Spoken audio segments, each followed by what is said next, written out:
On. Olá! Hoje eu decidi começar com um on só porque a gente ainda não tem uma vinheta aqui no Maycast. Talvez eu comece com um mantra. Então, a gente já vai para a nossa temporada 2, que vai ser um estudo sobre os principais livros do yoga. É como se eu trouxesse tipo um resumão aqui para vocês dos livros que são importantes para o yoga. E a gente vai começar com os livros do Hatha Yoga, que todos os estilos, basicamente, de yoga que a gente pratica hoje em dia, Vinyasa, Ashtanga Vinyasa, né, todos esses mais populares hoje em dia, eles vieram do Hatha Yoga, que foi esse movimento que uniu o corpo. O corpo não é mais um empecilho agora para atingir a iluminação. Agora o corpo é o seu laboratório, sua mente é o cientista e você vai se unir a ele. Então o Hatha Yoga, ele não é mais sobre separação, como a gente viu no yoga clássico, como a gente viu sobre o Samkhya, que Prakriti e Purusha eram separados. No Hatha Yoga, a gente quer unir energia masculina e feminina, porque veio do movimento dos natas, dos tântricos, né? É um yoga que usa o corpo como instrumento para a expansão da consciência, tá? Então, a gente vai estudar os principais livros do Hatha Yoga, que são o Hatha Yoga Pradipika, que é esse episódio de hoje, o Gheranda Samhita e o Shiva Samhita. O Hatha Yoga Pradipika é uma escritura medieval, escrita em 1350, e foi escrito pelo Natha Swatmarama.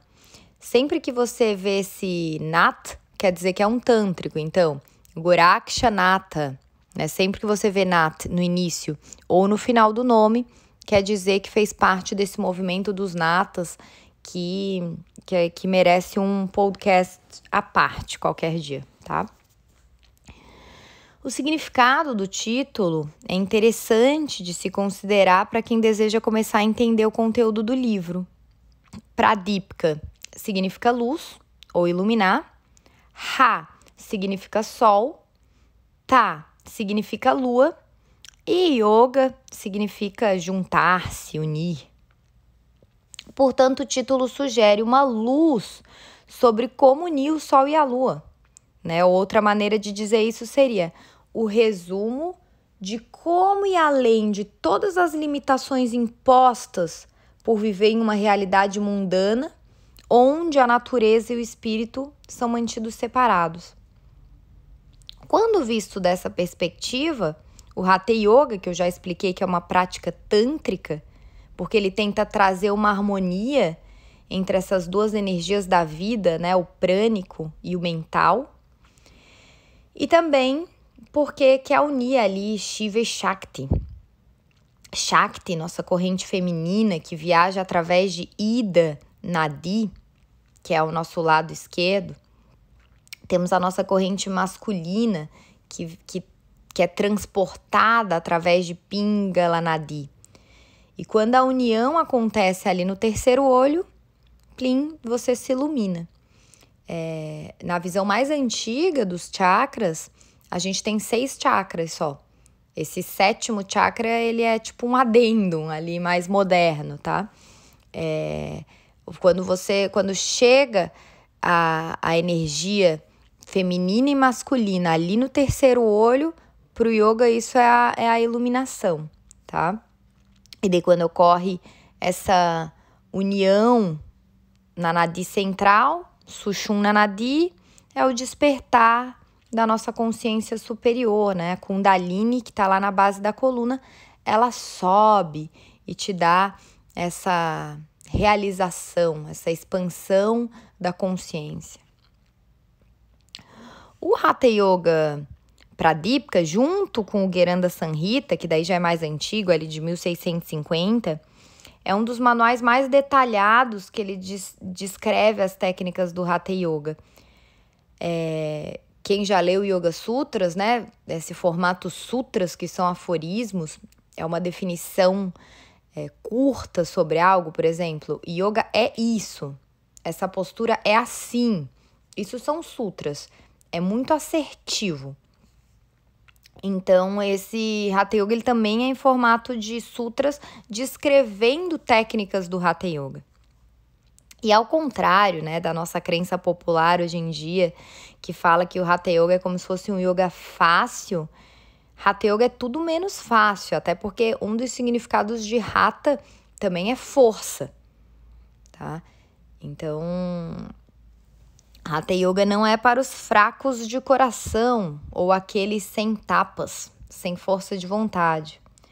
Hatha Yoga é o yoga que é alcançado por meios poderosos, com crias físicos e ações de limpeza e purificação do corpo como prática inicial. Antigamente, ele foi definido como um sistema de yoga que amarra o praticante a uma estaca até que ele esteja bem cozido. A sua prática exige o domínio completo do corpo físico, né? Eu sempre falo que nas minhas aulas, quando eu peço para mexer os dedos dos pés, e às vezes as alunas não conseguem, os alunos não têm essa consciência de esticar só o dedão, mexer só o dedinho.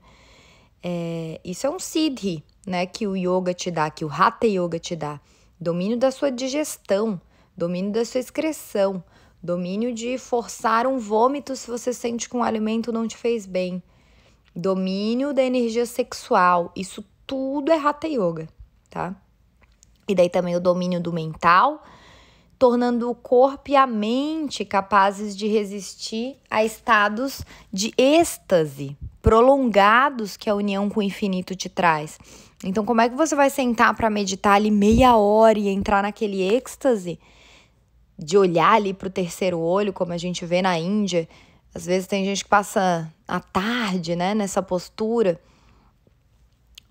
A gente vê muito isso na Índia, aqueles magrinhos, né, só com a sunguinha ali, em êxtase, olhando para o terceiro olho. Eles estão nessa união com o divino. Eles largam tudo para viver essa vida de meditação. E daí como que você vai entrar nesse êxtase que às vezes não acontece em 2 minutos, se as suas costas doem, se a perna dorme, se você se desconcentra pelos ruídos externos? Você tem que ter um controle mental e físico para aguentar toda essa expansão que vai vir quando você se une com o infinito. Porque o samadhi, esse estado de iluminação, ele não é só uma experiência mental. Ele é um evento psicocinético, né? Que quer dizer que é de corpo inteiro, de mente. Ele envolve todas as fibras, todas as células, todos os tecidos do seu corpo. Eu falo que experiências profundas que eu tive de meditação, eu senti no corpo, no físico. Parecia que tinha um fogo dentro de mim subindo assim pelo meu rosto, pelo meu pescoço. É físico, tá? Todas essas experiências não são só na mente. Voltando aqui para o Hatha Yoga Pradipika, todos os métodos da prática descritos nesse texto, eles são meios para atingir a autorrealização. E assim a gente fica livre da identificação com o ego, né? Das limitações de avidya, que é essa identidade equivocada de quem somos. A intenção subjacente a essas extenuantes práticas de Hatha Yoga deve ser a iluminação, você se unir com o eu cósmico. Se essa intenção elevada não estiver presente, as práticas podem ser vinculantes, elas trazem a realização de poderes sobrenaturais que no corpo de quem não desenvolveu humildade e compaixão resultam em arrogância, narcisismo, egocentrismo. Então, o Hatha Yoga te traz muito poder. E você tem que saber lidar com o poder, né? Então, você vai ter que trabalhar muito essa realização de que você está fazendo isso para um bem maior. Não só para o seu ego, não que você quase levita ali, né? Eleva as pernas, fica sobre as mãos, bota o pé atrás da cabeça. Isso te traz muito poder. E de Kundalini, sem humildade, vira uma pessoa manipuladora e arrogante. O texto é composto por 4 capítulos. O primeiro capítulo trata do asana. Capítulo 2, com Shatkarma e Pranayama. O capítulo 3, Mudra e Bandha.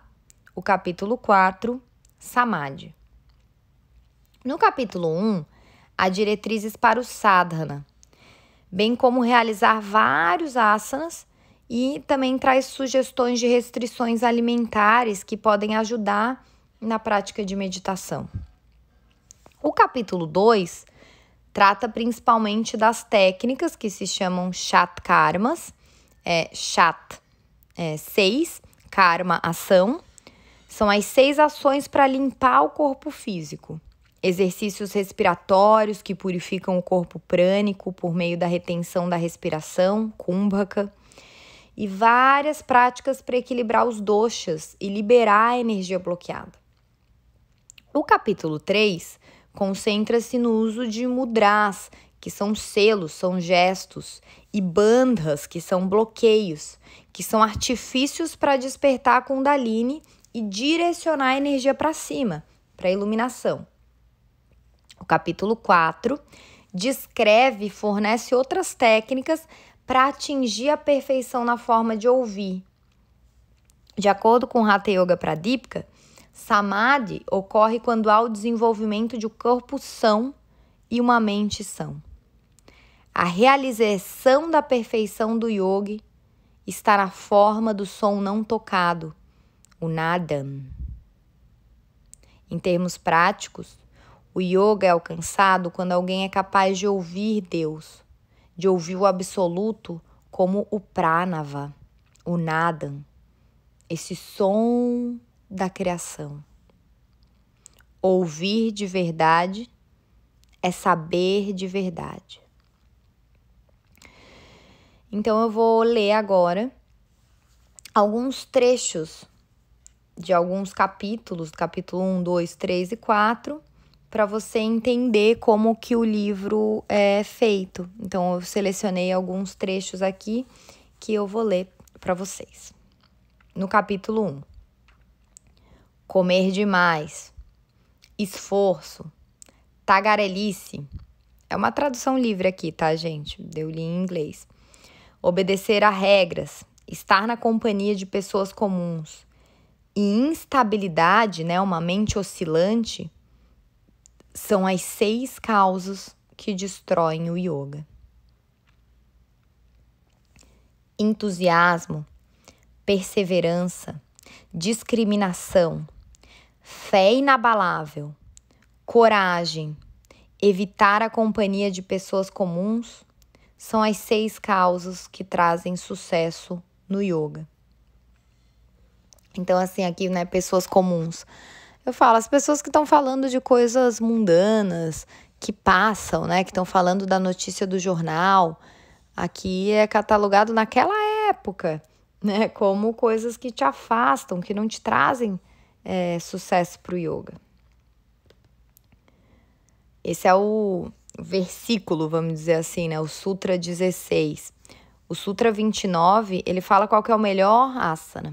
Ele descreve, né, posturas de meditação e de posturas que não são sentadas para meditar. Ele fala que Paschimottanasana, que é aquela flexão para frente, né, esticar as pernas, que é a postura da pinça, e levar as mãos lá para os pés e a cabeça para os joelhos.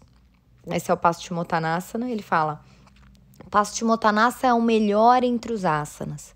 Por meio desse asana, as correntes prânicas sobem através de Sushumna, o fogo digestivo aumenta, o abdômen torna-se plano e o praticante fica livre de doenças. Sutra 29. Vamos para o capítulo 2, que é o Shatkarma e Pranayama. Quando as nadis são purificadas, ocorrem sintomas externos. O sucesso é definitivo quando o corpo fica magro e brilha. Sutra 19. Sutra 51. Fechando a boca, inspire com controle e concentração através de Ida e Pingala, de forma que a respiração seja sentida da garganta ao coração. e produza um som sonoro. A perfeição do Hatha Yoga é alcançada quando há magreza do corpo, semblante tranquilo, manifestação do som interno, olhos claros, ausência de doenças. Olhos claros aqui, gente, brilhante, né? Não é aquele olhar negro, triste, é aquele olhar que brilha. Ausência de doenças, controle de bindo. Bindo pode ser tanto sêmen para o homem, mas o óvulo também para a mulher. Fogo digestivo ativo e purificação de nadis. Lembra que nadis são os nossos meridianos por onde o prana, a energia vital, circula. A gente tem milhares de nadis pelo corpo. No Hatha Yoga Pradipika fala que a gente tem 72 mil nadis. Ele dá esse número exato no livro. As nadis são o que alimentam os nossos chakras. Eu dou um exemplo na sua cidade, né? Toda cidade grande tem várias estações de luz. Aqui em Miami é a FPL. Em cada cidade tem várias estações de luz que distribuem aquela energia localmente para os bairros. E tem os fios, né? Que levam energia até cada casa. Essa é uma comparação excelente para o que são os chakras e as nadis. As nadis são os fios. E as centrais ali de energia são os chakras, tá? Capítulo 3, Mudra e Bandha. Sutra 102, do capítulo 3. Portanto, o conhecedor do yoga vence a morte preservando o bindo. Daí aqui ele fala do sêmen, né? Do homem, que não é para o homem ficar liberando o sêmen indiscriminadamente, porque o sêmen tem um poder de gerar vida, né? Então, aquilo ali tem que ser muito bem utilizado. Porque o homem produz sêmen, isso aqui eu tô falando, gente, não tô lendo. O homem produz sêmen o tempo todo, né? A mulher, ela já nasceu com estoque de óvulo. Então, talvez ela tenha mais também essa consciência de preservação do seu óvulo, diferente do homem. Agora, voltando aqui para o Sutra 102. A liberação do sêmen significa morte. Conservação da semântica do sêmen, né? É vida. Desculpa, esse era o Sutra 88. Agora é o 102. Ela é realmente uma yogini que conserva seu rajas. Ou ele é realmente um yogi que conserva seu rajas, contraindo e aumentando. Ele conhece o passado, o presente e o futuro e se fixa em Kechari. Kechari ali é a consciência que se move para o reino superior. Ele fala muito de técnicas tântricas aqui quando ele fala de bandhas, né? Do Mula Bandha, que é quando você contrai toda a musculatura do assoalho pélvico. É uma técnica tântrica que é utilizada, inclusive, para essa conservação do bindo, né? Para o homem não ejacular. A mulher também pode usar com finalidade de conhecer melhor os seus músculos genitais.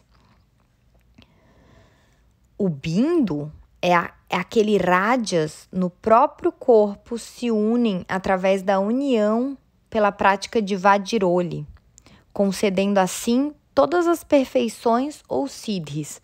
Vajiroli